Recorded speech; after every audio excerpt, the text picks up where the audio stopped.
என் ஈமானிய சகோதரர்கள், இன்னும் ஒரு தவறு செய்கிறோம் அன்புக்குரியவர்களே. மனைவிமாரை அவர்களுடைய பெற்றோரோடு பேச விடாமல் தடுக்கிற, அவர்களுடைய பெற்றோரை பார்க்க விடாமல் தடுக்கிற, அவர்களுடைய பெற்றோருடைய நலவுகளுக்கு செல்ல விடாமல் தடுக்கிற மனிதநேயமற்ற, இரக்கமற்ற ஒரு காரியத்தை செய்து கொண்டிருக்கிறோம். பல குடும்பங்களில் மனைவியினுடைய உம்மாவுடைய மையத்திற்கு அனுப்பாத கல் நெஞ்சம் கொண்ட ஆண்கள் நடமாடுகிறார்கள். மனைவியினுடைய வாப்பாவினுடைய ஒரு நோய் விசாரிப்பதற்கு அனுப்பாத, கடைசி நேரம் அவர் பார்க்க வேண்டும் என்று கேட்கிற பொழுது அதற்கு கூட இரக்கம் இல்லாமல், இல்லை நீ போகக்கூடாது என்று தடை விதிக்கிற, நீ போனால் என்னை தலாக் சொல்லிவிட்டுத்தான் போக வேண்டும் என்று அவளை நிர்பந்திக்கிற, மன உடைவோடு வாழ வைக்கிற, ஈவிரக்கமற்றவர்கள் வாழுகிற சமூக சூழலில் வாழுகிற மனிதம் செத்து போனவர்கள் அவர்கள் வாழுகின்ற பிணங்கள், மனிதநேயமற்றவர்கள்.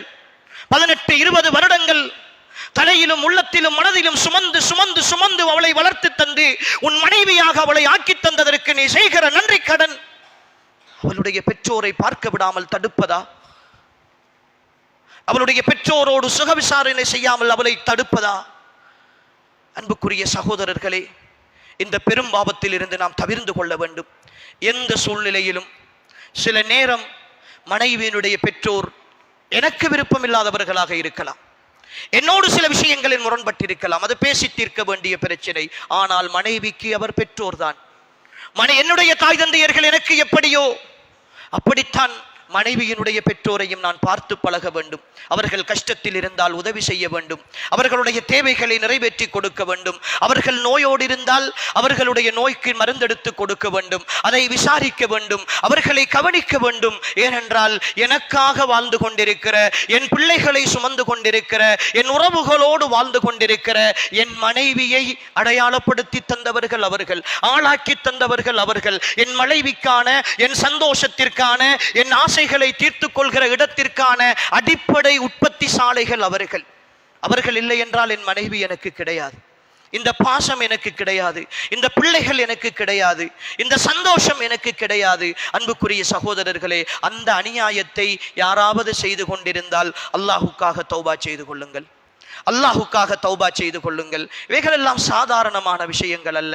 எங்களுடைய நன்மைகளை எல்லாம் இல்லாமலாக்குகிற காரியங்கள், எங்களுடைய நன்மைகளை எல்லாம் இல்லாமலாக்குகிற காரியங்கள். நாம் தொழுத தொழுகைகள், நோற்ற நோன்புகள், கொடுத்த தர்மங்கள், செய்த உம்ராக்கள், ஹஜ்ஜுகள், அன்புக்குரிய சகோதரர்களை எல்லாவற்றையும் இல்லாமலாக்குகிற காரியம். இறுதியாக சகோதரர்களே, தெளிவாக புரிந்து கொள்ளுங்கள். உங்களுடைய தாயும் தந்தையும் உங்கள் மீது அதிருப்தி பற்றிருக்கிற நிலையில், நீங்கள் அவர்களோடு மோசமாக நடந்து கொண்டிருக்கிற நிலையில், கோடிக்கணக்கான ரூபாய்களை கொண்டு அடுத்தவர்களுக்கு நீங்கள் தர்மம் செய்தாலும் சரி, காபாவினுடைய திரைச்சீலையை பிடித்துக் கொண்டு உம்ராவுக்கு போய், ஹஜ்ஜுக்கு போய் தொங்கி தொங்கி அல்லாஹ்விடத்தில் மன்னிப்பு கேட்டாலும், உங்களுடைய பெற்றோர் உங்களை பொருந்திக் கொள்ளாத வரைக்கும் அல்லாஹ் ஒரு பொழுதும் உங்களை மன்னிக்கவே மாட்டான் அவர்களுடைய விஷயத்தில் என்பதை அன்புக்குரியவர்களே தெளிவாக புரிந்து கொள்ளுங்கள். எனவே பெற்றோருடைய விஷயத்தில் நோவினை செய்கிற, பெற்றோருக்கு மாற்றமாக நடக்கிற, அவர்களை சிரமப்படுத்துகிற பெரும் பாவத்தில் இருந்து அன்புக்குரிய ஈமானிய உறவுகளே நாம் எல்லோரும் தவிர்ந்து கொள்வோம். என் ஈமானிய சகோதரர்களே, நான் ஆரம்பத்தில் சொன்ன அதே வரைவிலக்கணத்தை சொல்லி முடித்துக் கொள்கிறேன்.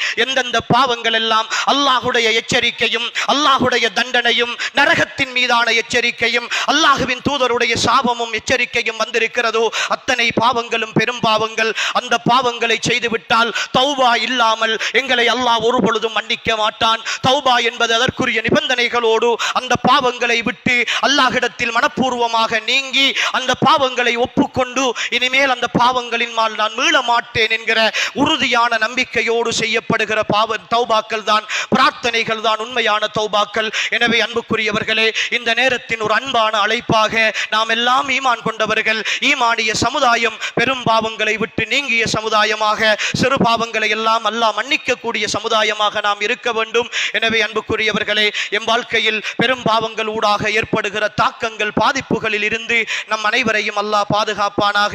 நாம் வாழும் காலமெல்லாம் அவனுக்கு கட்டுப்பட்டவர்களாக வாழ்ந்து இந்த உலகத்தை விட்டு மரணிக்கின்ற பொழுதும் உண்மையான முஃமின்களாக, முத்தகீன்களாக, சாலிஹீன்களாக, சித்தீகீன்களாக, சுஹதாக்களாக வாழ்ந்து மரணிக்கக்கூடிய வாய்ப்பையும் பாக்கியத்தையும் அல்லாஹ் நம் அனைவருக்கும் நசீபாக்குவானாக.